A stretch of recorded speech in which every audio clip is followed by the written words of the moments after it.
Assalamu alaikum wa rahmatullahi wa barakatuh. Welcome to the 7th session in this Ramadan Tafseer that we're looking at the Quran through the eyes of Balagha, Arabic rhetoric. Alhamdulillah Rabbil Alameen. Wa afdalu salati wa atammu taslim ala Sayyidina Muhammad wa ala alihi wa sahbihi ajma'in. Amma ba'd.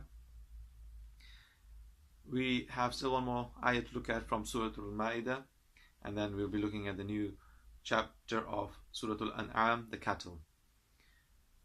The overview of Al-An'am. This is now the first time that we come across a Makki surah. As all the previous long surahs were Madani, this is one of the long surahs that is Makki. And I said about the Makki surah that it is more to do with beliefs and less with Sharia laws, and it's about affirming belief because of already the belief system that was there in Arabia. So it is to try and remove that and bring in the new set of beliefs for the Muslims to believe in. So it centers around beliefs and pillars of faith and around the message and revelation that came with the prophets. It also looks at resurrection and reward, because the belief at the time in Arabia was that when you die, and that's it. There's nothing else after that, as in other religions as well. So it looks at that. It looks at the rewards as well, that there is rewards to come.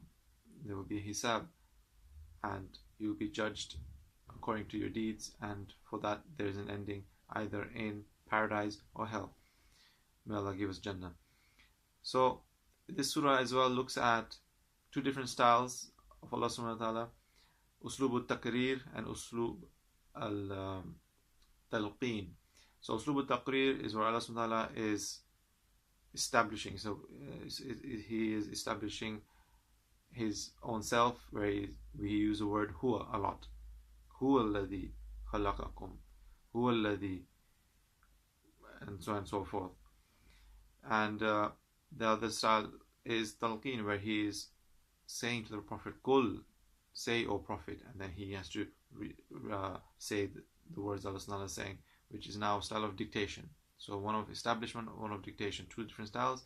In terms of establishment, where Allah subhanahu wa ta'ala uses huwa a lot, there's وَهُوَ الَّذِي خَلَقَ السَّمَاوَاتِ وَالْأَرْضَ بِالْحَقِّ. He is the one who has created the heavens and the earth and the heavens with truth. هُوَ الَّذِي خَلَقَكُم مِّن طِينٍ. He is the one who has created you from clay. هُوَ الَّذِي يَتَوَفَّاكُم بِاللَّيْلِ. He is the one who takes your soul by night and then brings it back when you wake up in the morning. And وَهُوَ الْقَاهِرُ فَوْقَ عِبَادِهِ. He is the one who is dominant over his slaves. In terms of al-talqeen, this is where Allah subhanahu wa ta'ala says قُل to the Prophet Muhammad sallallahu alaihi wasallam, قُل لِمَّن مَّا فِي السَّمَاوَاتِ وَالْأَرْضِ قُلِ اللَّهِ. Say, O Prophet, to whom does the heavens and the earth belong to? قُل, and then say again, Allah. قُل أَيُّ شَيْءٍ أَكْبَرُ شَهَادَةً قُلِ اللَّهِ. That which is the greatest testimony? Say that. قُل, say Allah. قُلْ أَرَأَيْتُمْ إِنْ أَخَذَ اللَّهُ سَمْعَكُمْ وَبَصَارَكُمْ وَخَتَمَ عَلَى قُلُوبِكُمْ مَنْ إِلَهٌ غَيْرُ اللَّهِ يَأْتِيكُمْ بِهِ. Say, if Allah was to take your hearing and your seeing and seal your hearts, which other God, which other ilah will be able to return them to you except Allah? So these are the two styles that Allah uses. There will be lots of that in this surah. Again, it is about beliefs.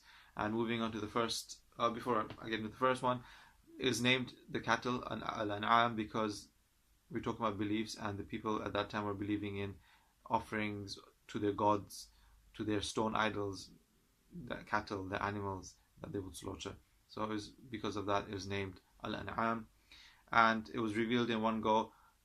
And as it was revealed to the Prophet ﷺ in Makkah, 70,000 angels were singing tasbih as it was being revealed.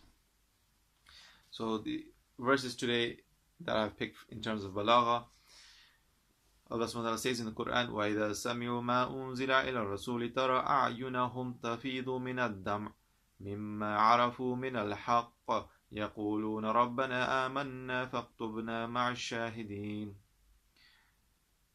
That when you hear what when they heard what was revealed to the Prophet ﷺ, the Quran, tara, you see, a'yunahum, that their eyes, tafidu min ad-dam, that it is flooding with tears, overflowing, mimma arafu min al-haq, what they knew from what was the truth that the Prophet ﷺ brought.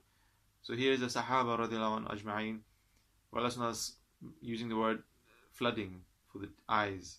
Now eyes don't flood as such. So this is isti'ara, where Allah is using a metaphor to show the level of crying that they had because what they could see in the truth and what they could see in reality. So here we have people, the men around the messenger, the women around the messenger, who were crying because of what they knew was the truth. And ilm al-yaqeen is from the Quran and the Sunnah. What Allah subhanahu wa ta'ala has told us, what the Prophet sallallahu alaihi wasallam tells us, that is the truth, that is reality, and certain knowledge. We can tell by certitude that is true, because whatever is going to happen has been said, and we have been warned in the Quran. So they knew the reality, the dunya, the Sahaba ajma'in, they knew his deception, they knew what it was all about, and they feared Allah because it is all in Allah's hands about getting Jannah, getting Jahannam. So it's taqwa. When we sometimes we translate taqwa, we say fearing Allah. It's about God consciousness, but there's a part of fear that we have to have that bit of fear about Allah subhanahu wa ta'ala, who can do anything He wants, and if we do not obey, then it's something to be definitely worried about. So here is Sahaba radiallahu anhum ajma'in, who saw reality, and for that's one lesson. Second ayah, وَمَا الْحَيَاةُ الدُّنْيَا إِلَّا لَعِبٌ وَلَهْوٌ وَلَلدَّارُ الْآخِرَةُ خَيْرٌ لِلَّذِينَ يَتَّقُونَ أَفَلَا تَعْقِلُونَ. That this worldly life is la'ib and lahu, is play, amusement, and a waste of time. So la'ib and lahu have come together because they go in a way synonymously, in playing and wasting time, and in being distracted and diverted by such. This is all in the same kind of breath. Now, the dunya is being compared to a toy, to an amusement, and that's all it is. Allah subhanahu wa ta'ala hasn't given us more to it with in what kind of way, or using one of the letters of comparing that we have, like kaf.